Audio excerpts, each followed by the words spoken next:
রোহিঙ্গাদের সঙ্গে যখন তিনি ইন্টারঅ্যাক্ট করেছেন, তিনি চট্টগ্রামের আঞ্চলিক ভাষায় কথা বলেছেন। আবার আমাদের আন্তোনিও গুতেরেস মহোদয়, যিনি মহাসচিব জাতিসংঘের, তাকে ইমপ্রেস আপন করতে সক্ষম হয়েছিলেন যাতে তিনিও পাঞ্জাবি পরিধান করেন। এই যে ব্যাপারটা, সেটা এখানেও কিন্তু আপনি খেয়াল করে দেখেন, পাশাপাশি বসেছেন, তার তৎসত্ত্বেও কিন্তু লিখিতভাবে অনুরোধ করে আবার বৈঠকের প্রয়োজন আছে বলে মনে করেছেন। সর্বশেষ হিন্দু বলে যে আউটলেটটি আছে, তারা এই রেফারেন্স দিয়ে বলেছে বৈঠক হবে না বা হচ্ছে না। তৎসত্ত্বেও কিন্তু বৈঠকটি সম্পন্ন হয়েছে, যেই ফর্মেই হোক, যতক্ষণের জন্যই হোক। তো সেই জন্য এটা একটা ব্রেক থ্রু, এটা কোনো সন্দেহ নেই। দেখুন, ভারত যেহেতু নিজেদেরকে বাংলাদেশের ধাত্রী মাতা মনে করে, এবং সেই কারণে তাদের প্রত্যাশা বা এক্সপেকটেশন অন্য সকল দেশের তুলনায় ভিন্ন রকমের। আর আপনার যেহেতু আনইন্টারাপ্টেড ভাবে সেই ডোমিনিয়ন হিসেবে যখন এটি আত্মপ্রকাশ করেছে 1947-এ, ফ্রম দেন টিল নাও তারা ডেমোক্রেসি প্র্যাকটিস করে এ পর্যন্ত এসছে, এবং তারা আপনার largest democracy in the world.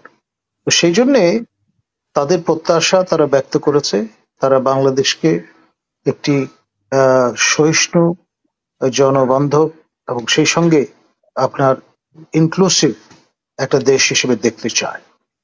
এখন যদি বাংলাদেশ তাদের প্রত্যাশা অনুযায়ী বিকশিত হয়, তাহলে তারা কোঅপারেট করবে, কোলাবোরেট করবে, টলারেট করবে।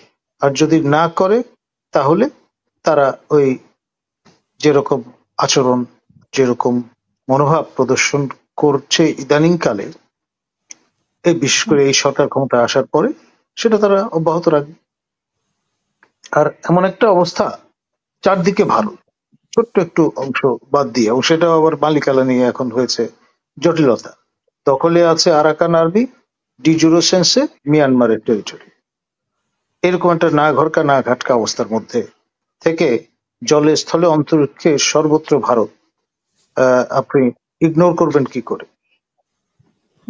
আর বঙ্গোপসাগরের অধীশ্বর আমরা বলছি, কিন্তু এর সবচেয়ে বিস্তৃত তটরেখা সেই প্রণালী থেকে শুরু করে আপনার অধুনালুপ্ত তালপট্টি পর্যন্ত পুরো তটরেখা কিন্তু ভারতের, এবং সেটি জয়শঙ্কর আমাদের মনে করিয়ে দিয়েছে। এক, সুতরাং হ্যাঁ, এই অবস্থায় আপনার ভুলে গেলে চলবে না, শিলিগুড়ি নেক কিন্তু ভারতের টেরিটরি, এবং এই 7 রাজ্য 7 বন তারা প্রয়োজনে ঘুরে সেদিক দিয়ে যেতে পারে, সেটাও তারা মনে করিয়ে দিয়েছে আমাদের, বাদ দিয়েই সেটা তারা আমাদের জানান দিয়েছে।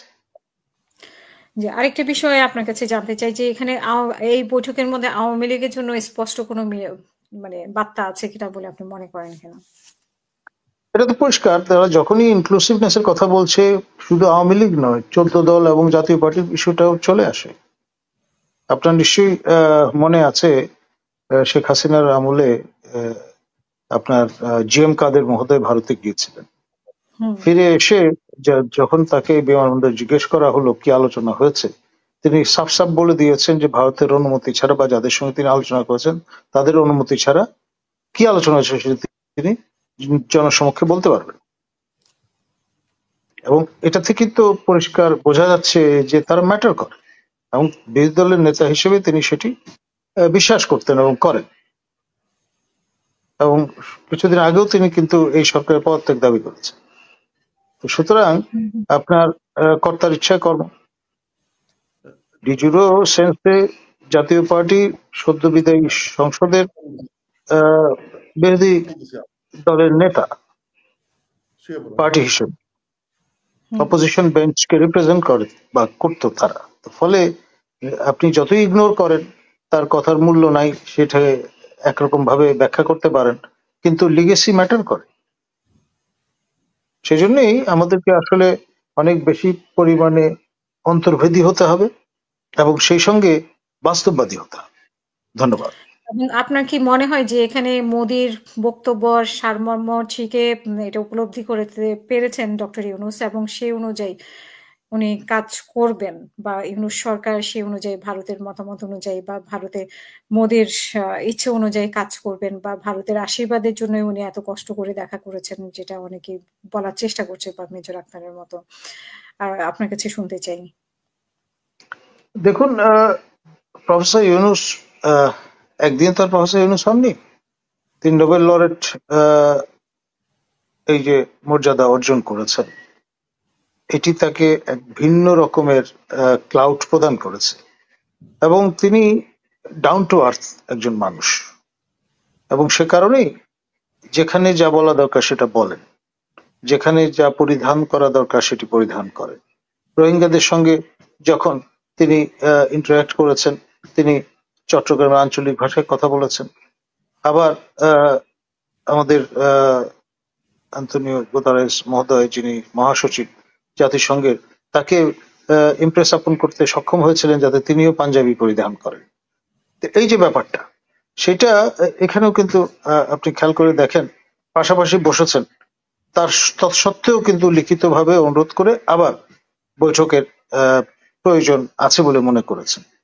ফলে তিনি মানে he is not living any stone unturned. ধনুর্ভঙ্গ পণ নিয়ে তিনি আপনার এই ভালোবাসা, সেই বৈষ্ণব স্টাইলে মেরেছিস কলসিকানা তাই বলে কি প্রেম দেবো না, সেটা তিনি করে যাচ্ছেন।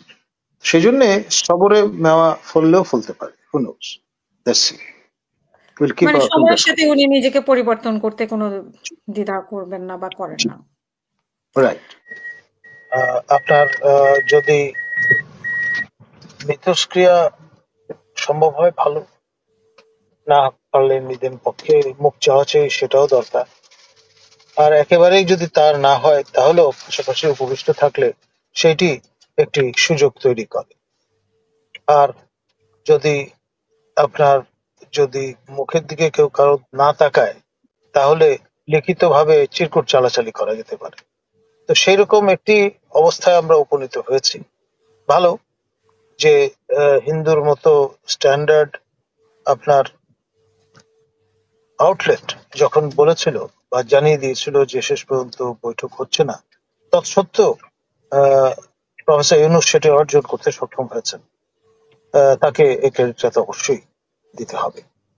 আর যেসব কথাবার্তা তিনি না, পররাষ্ট্র মন্ত্রণালয় মানে ভারতের পররাষ্ট্র মন্ত্রণালয় থেকে বলা হয়েছে যে বৈঠক হবে না, গত সপ্তাহে বলা হয়েছে। না তারপরে না কি আবারও এটা তদবির করা হয়েছে? সর্বশেষ হিন্দু বলে যে আউটলেটটি আছে, তারা এই রেফারেন্স দিয়ে বলেছে বৈঠক হবে না বা হচ্ছে না। তৎসত্ত্বেও কিন্তু বৈঠকটি সম্পন্ন হয়েছে, যেই ফর্মেই হোক, যতক্ষণের জন্যই হোক। তো সেই জন্য এটা একটা ব্রেক থ্রু, এটা তে কোনো সন্দেহ নেই। এবং ব্রেক থ্রু অর্জন করতে গেলে আপনার অভিপ্রেত নয় এরকম অনেক কথাবার্তা আপনাকে শুনতে হবে এবং অনেক কিছু সইতে হবে, এবং সেটাই হয়েছে। সুতরাং এটাতে অবাক হওয়ার কিছু নেই। ধন্যবাদ।